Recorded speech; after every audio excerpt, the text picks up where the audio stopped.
From The Australian, here's what's on the front. I'm Kristen Amiot. It's Monday, November 3, 2025. Anthony Albanese says his party's major policies will be squared away by January 1.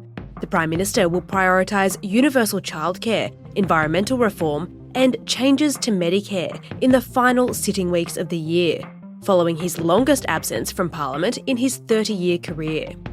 The PM's exclusive interview with senior political reporter Sarah Eisen is live right now at theaustralian.com.au. UK counter-terrorism police are assisting with investigations after 10 passengers on a train in Cambridgeshire were stabbed on Sunday night.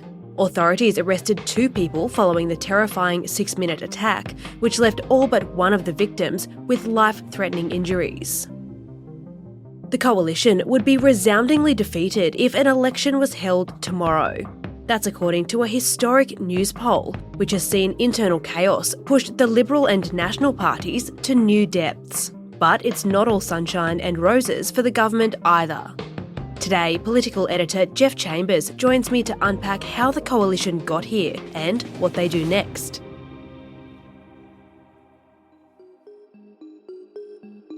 It's been a big few months in Australian politics. We recognise the legitimate and long-held aspirations of the people of Palestine. I'll tell you, this one is, they really have a great Prime Minister. It's not really conducive to being effective for me nor effective for them to remain in the room. And I don't like you either. I don't, and I probably never will. Go ahead. It's probably not reasonable that he continue in the role because Shadow Home Affairs Minister Andrew Hastie has resigned from the Liberal frontbench, declaring he can no longer remain silent on the issue of immigration. The move very dark. He knew, he understood, and still he wore the T-shirt. The Nationals Federal Council passing a motion to abandon support for achieving net zero emissions. And if I have to burn down Parliament House to make a point, I am not there to make friends.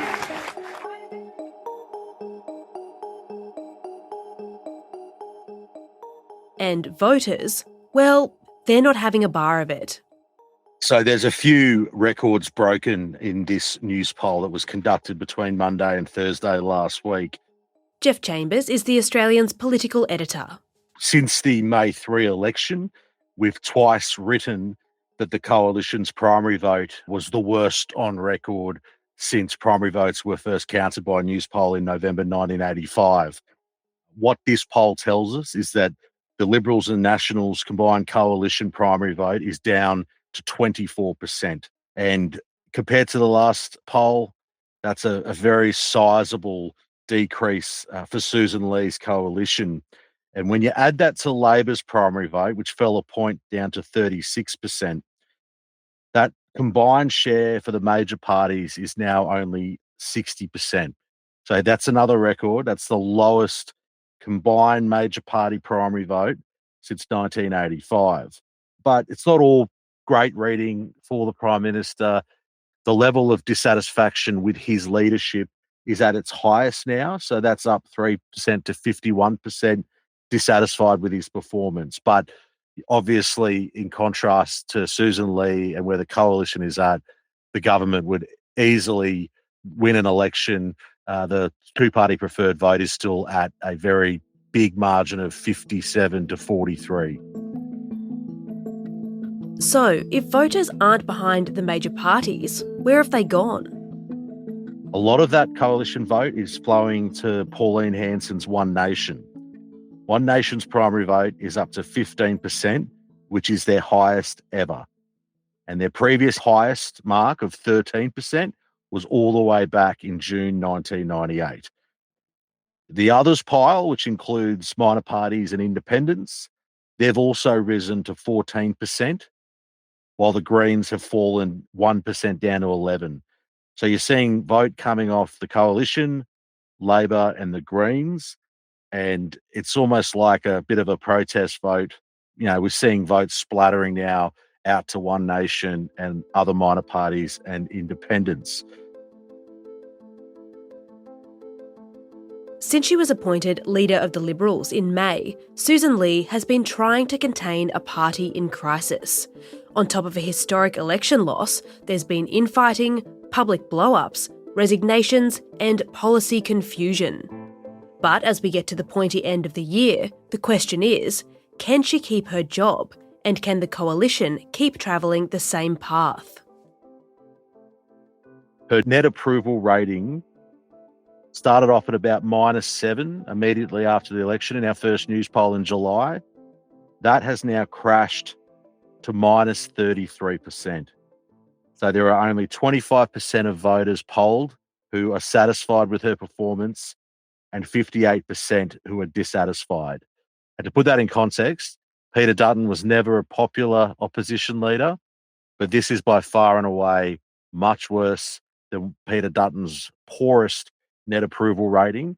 And this puts Sussan Ley now into territory of other unpopular opposition leaders. So we're talking Alexander Downer, John Hewson, Simon Crean, Kim Bisley and Bill Shorten when he was running pretty poorly there. They're in a pretty poor shape right now. I mean, typically we've seen both the major parties suffer heavy defeats, but after the collective disasters of the 22 and namely the 25 election, it's a numerical situation. There just isn't many Liberals left in the building. And a lot of the more talented Liberal MPs have lost their seats at the last two elections. So it's a bit of a talent pool issue. We're about to enter the second final parliamentary sitting week of the year. And famously, this period in Australian politics has become known as the killing season. And while there is no sort of coordinated war room or obvious candidate that's emerging, the effect of this Newspoll could actually see that backroom chattering progress to something a bit more organised. And Sussan Ley has a lot to navigate. The National Party has come out and opposed net zero by 2050. There's a lot of divided opinion in the Liberal Party room as to what position they'll take. So that net zero piece, that energy policy piece, and most importantly, keeping the show together, because ever since the May election, you'd expect some infighting, some differences of opinion, but this has now run for a long period of time where almost every week you'll hear a senior Liberal MP or National MP seemingly undermining their leader. And we've seen that in the last fortnight. And I think that, she's very much now in a zone where she has to probably be a bit bolder and make decisions a bit faster than she thought she'd have to. Yeah, do you think a poll like this adds a layer of inevitability to recent moves made by opposition figures like Barnaby Joyce, who said that his place in the Nationals Party room is untenable, and Andrew Hastie and Jacinta Nampijinpa-Price, who've both quit the front bench despite being touted as possible future leaders at various points? I think the departures of Jacinta Nampijinpa-Price and Andrew Hastie were very damaging for Sussan Ley.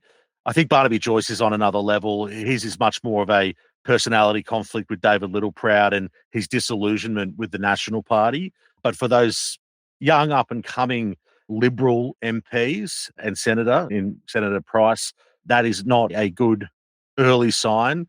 I think it's the job of the leader to be able to bring together warring factions and tribes and get everyone on the same page. And if you can't do that, ultimately, that pressure is going to build. And any mistake you make or any misstep, it becomes more and more of a focal point in terms of the threat to her leadership. Coming up, the MPs are back in town, but the mood is far from celebratory.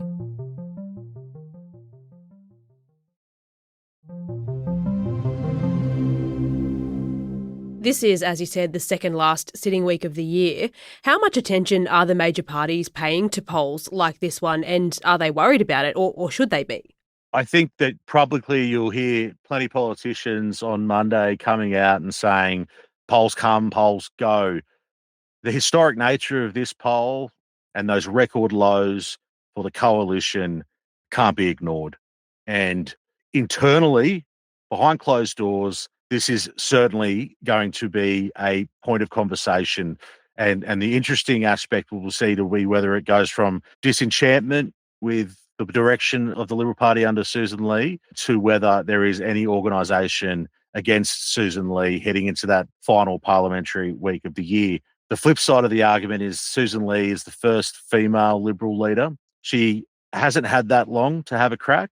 We've got a long summer break coming up, and then we head towards a May budget where she would have an opportunity to do a budget reply. So the feeling had been to date that Sussan Ley would be given time, but if she can't recover that position and the polling shows that support keeps dripping away from the coalition, the leadership will come into question.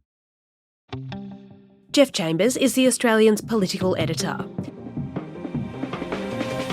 You can read his in-depth analysis of this historic Newspoll result, plus all the nation's best news, sport, politics and business, right now at theaustralian.com.au.